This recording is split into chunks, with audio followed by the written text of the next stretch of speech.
그런데 노 변호사님 네. 궁금한 게 있어요. 정호성 구속시켰단 말이에요. 문고리 3인방이라고 이미 권력 초반부터 소문이 나 있던 안봉근 이재만은 그렇게 구속시키기가 힘이 들었었나요? 혐의가 없었나요? 그들도 그 직권남용 등의 혐의를 찾으면 찾을 수 있었을 텐데. 그 처음에 이 사건이 불거졌을 때 대부분의 이 법조계에서는 정호성, 안봉근, 이재만, 정윤회까지 구속을 해야지 이 뿔을 뽑을 수 있다. 이런 얘기를 많이 돌았거든요.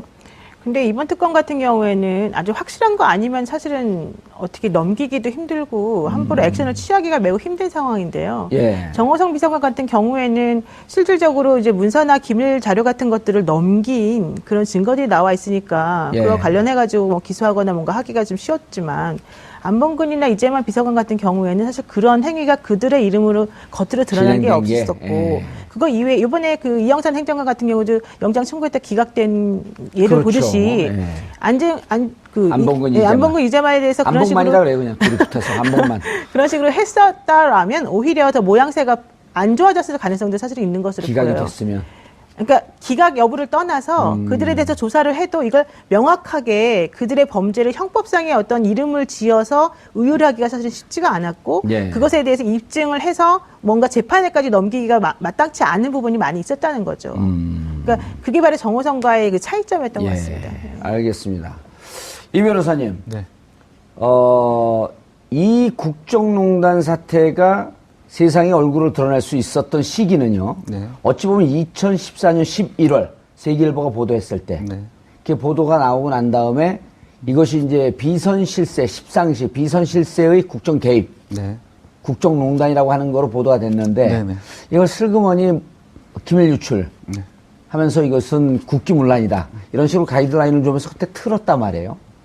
이제 한간에 알려진 게 튼 것은 우병우 당시 그 민정비서관. 그런데 그때 정윤회가 출판물에 의한 명예훼손으로 고발을 한단 말이에요. 고소를 하죠. 네네. 고소를 하니까 중앙지검에서 특수 2부와 형사 1부에서 이거 진짜 명예훼손 맞아? 정윤회하고 여기 털어봐야 되는 거 아니야? 압수수색합시다. 하니까 야, 어떻게 고소인을 압수수색을 하냐? 하면서 누른 정황을 특검에서 파악을 하고 있었고, 그렇다고 한다면 그때 당시에 이걸 누가 눌렀냐? 중앙지검 압수수색 해야 되는 거 아니야? 법무부 압수수색 해야 되는 거 아니야? 검찰, 김수남 검찰총장 압수수색 해야 되는 거 아니야? 라고 하는 논의가 나왔다고 하는데 그런 얘기 있었나요? 그러니까 그 특검 내부에서 예. 지금 그런 논의를 말씀하시는 예, 건가요? 검찰을 대상으로 해갖고 압수수색 들어가야 된다. 뭐 그런 신정을 쳐야 된다. 우선 그러니까 이제 그 시청자분들도 국민 여러분도 그렇고 예. 답답하니까 그 뭔가 이제 빨리 무엇인가 이제 그 강하게 액션을 취하는 거에 대해서 답답하니까요. 예. 예, 그렇게 아마 많이 희망을 하시고 그러실 겁니다. 근데 수사라고 하는 것이 그러니까 그 원칙이 있고요. 절차가 예. 있고 그다음에 순서가 있어요.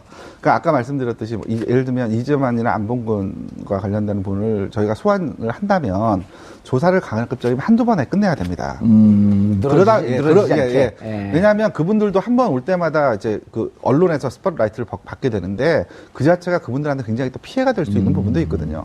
따라서 이제 그러려고 한다면 그런 분들을 한번 부르기 위해서는 사전에 그분들이 물어봤는데 이런 일을 했습니까? 라고 했을 때 나는 그런 적이 없습니다. 라는 대답을 충분히 반박할 만한 증거들을 저희가 확보를 하고 있어야 돼요. 그러니까 충분히 뭐 이렇게 됐을 거라는 단순한 개연성을 가지고 갖고는 소환해갖고. 예. 아까도 말씀드렸듯이 뭐 이렇게 한 어떤 의혹이 있다라는 정도만 가지고 예. 당장 어디를 압수수색하자 이렇게 얘기할 수 있는 그 특별수사나 그 수사관이나 아니면 검사는 없습니다. 또 그래서도 안 되시고요. 그러니까 결론적으로 내부에서는 그런 논의가 없었다는 거죠. 그런 논의가 없었다. 네. 예. 그냥 설에 불과했다. 네, 그렇습니다. 예. 우리들의 희망사항이었다. 희망사항이었고. 네. 자, 그리고 이제 궁금한 게, 서슬퍼러던 박채윤 씨나, 그 다음 장시호 씨도 처음에는, 국정조사 나오고 청문회장 나오고 그럴 땐 분노가 있었단 말이에요. 네네. 그리고 또 한동안 이제 이렇게 피해 다니다가 결국 뭐 잡히고 그랬는데, 그분들이 이제 쉽게 얘기하면 무너졌던 시기, 혹은 그분들이 수사에 협조했던 시기, 요건 어느 때 그랬었나요? 특히 두 분 같은 경우, 장시호 씨나 안종범, 박채윤 씨 이런 분들이 수사에 적극적으로 협조했단 말이에요. 국민들은 박수를 치지만 예. 어쨌든 본인들 입장에서는 이거 버티지 못해서 무너진 건데. 근데 대부분 특검에 소환되어 와서 예. 거의 대부분 많이 무너졌습니다. 그러니까 특검에서 소환하기 전에 예. 충분히 사전조사와 그 무너뜨릴 수 있는 증거나 증술들을 확보한 상태에서 이렇게 불렀고요. 그러고 나서 들이대면 그리고 대부분 그렇게 하면 대부분 무너졌고요. 예, 그리고 이제 그렇게 무너지면 곧바로 저희가 그러니까 이번에 다른 역대 특검보다 구속자가 많습니다. 그렇죠. 특히 이대 그 입시 비리와 입시 비리. 관련된 그건 뭐 부분에 탈탈 털었죠. 대해서는 네. 굉장히 그 구속자들이 많은데요. 그럴 수밖에 없었던 부분이 이분들이 이제 청문회 이게 사실 청문회가 그 특검 수사에 굉장히 또 그 도움이 됐던 건 분명합니다. 청문회에 가가지고 본인들이 일단 전혀 모른다 하는 위증들을 했고요. 그리고 실제 그걸 바탕으로 저희가 미리 조사를 하고 불러서 저희가 반박하는 자료를 내면 대부분 바로 그 즉시 무너졌습니다. 그러니까 처음에는 이제 부인을 하죠. 근데 이제 증거들을 하나씩 내밀면 이제 부인을 했거든요. 근데 그 얘기 자체는 뭐냐면, 그러니까 이제 본인들 자체가 이제 그게 결국 증거를 인멸하려고 한 우려, 그러니까 증거인멸 우려, 그러니까 영장을 청구하는 가장 기본적인 그 요건 중에 하나가 도주우려나 증거인멸 우려인데, 그렇죠. 앞에서 위증을 했고, 그 다음에 그 위증, 그리고 검찰 처음에 특검에 와갖고 혐의 사실을 부인하고 부인하는 분들은 네. 이 증거를 인멸할 개연성이 있겠구나 이렇게 보이는 거예요. 그렇습니다. 예, 그랬던 부분이 있었기 때문에 그 특검에서는 뭐 적극적으로 영장을 청구할 수밖에 없었던 것이죠.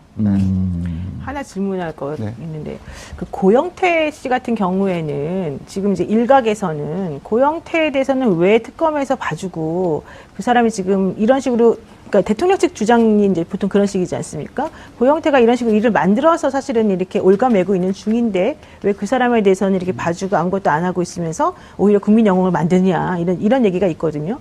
특검에서는 고영태 씨를 몇 번 불러서 소환 조사를 한 것으로 알고 있는데 거기에서 뭐 나온 어떤 것이 있길래 고영태 씨에 대해서는 면죄부를 준 것인지 아니면 정말로 그 사람은 이 사건하고 관계가 없어서 그런 것인지 조금 대답을 좀 해주시죠. 잘하셨어요. 최순실과 관련된 주변 인물들은 대부분 그 최순실한테 거의 끌려다니는 입장이 거의 대부분 맞습니다. 그러니까 본인들이 의사결정을 거의 한 경우들이 거의 없어요. 그래요? 네. 그러니까 즉 뭐냐면 모든 부분, 그러니까 그 최순실이 본인이 무엇인가 다른 얘기를 하거나 무슨 얘기를 하는 걸 굉장히 싫어한다고 합니다. 그러니까 일방적으로 자기 얘기만 하고 일방적으로 지시하는 그런 관계들이었고요. 좀 난폭한 스타일이었었네요. 뭐 다들 좀 어려워하고 힘들어했다고 합니다. 예, 그렇기 때문에 사실 그 뭐 외부에서는 뭐 여러 가지 말씀이 있는데 뭐 특검에서는 아예 고영태를 조사조차 하지 않았다는 얘기도 있는데요. 그거는 특검 사무실로 이제 출입하는 걸 모니터링을 계속 기자를 하는데 고영태가 나타나지 않았을 뿐이지 저희가 별도의 외부에 또 별도의 조사실을 갖고 있었고요. 그걸 통해서 그건 합법적인 조사실이었던 거죠? 그렇습니다. 예. 그렇게 해서 그걸 통해 가지고 저희가 뭐 이름 안 가라고 했죠. 그래서 그런 데서 그 뭐 저희가 충분하게 그런 부분들의 조사를 진행을 한 것으로 알고 있고요. 그리고 또 고영태 같은 경우에는 아까도 말씀드렸듯이 이 특검 수사를 통해 가지고 중요 행위자를 잡는 것이지 그 저인망식으로 밑에부터 전체를 다 문제를 삼는 것이 특검 수사의 그 기본 스타일도 아니고 그다음에 이게 박영수 특검의 스타일도 아닙니다. 그러니까 이른바 그 수사에서 선의국단 얘기는 가장 중요한 줄기를 잡고 그걸 중심으로 해서 목표를 향해 치고 나가는 거죠. 마찬가지로 이 수사에서도 사실 고영태는 밑에 있는 일부 하수인에 불과했고 거의 대부분 시킨 일을 했던 사람에 불과합니다. 그분이 밖에 나가서 조금 뭔가 서로가 사이가 틀어진 상태에서 뭔가 좀 다른 이런 일을 해볼까 하는 뭐 이런 얘기를 사석에 했다고 하여서 그것만 가지고 고영태에 어떤 혐의가 있다? 이렇게 하기 좀 곤란하지 않았나. 노승일 씨도 마찬가지 케이스일 거고요. 그렇습니다. 그런데 중간에 이제 헌재에서 탄핵 와중에 이게 그 정규제 TV에 나와서도 이제 대통령이 헌재는 출석하지 않고 1월 1일 그 다음에 정규제 TV에 나오는 1월 말쯤 해서 이게 아주 잘 짜여진 오랫동안 잘 짜여진 각본에 의해서 엮인 것 같다. 그리고 그 핵심은 고용태가 최순실로부터 돈을 빼먹기 위해서 기획하고 있었던 거다. 이런 얘기가 흘러나올 때 특검은 어떤 분위기였었나요? 그런 부분에 대해서?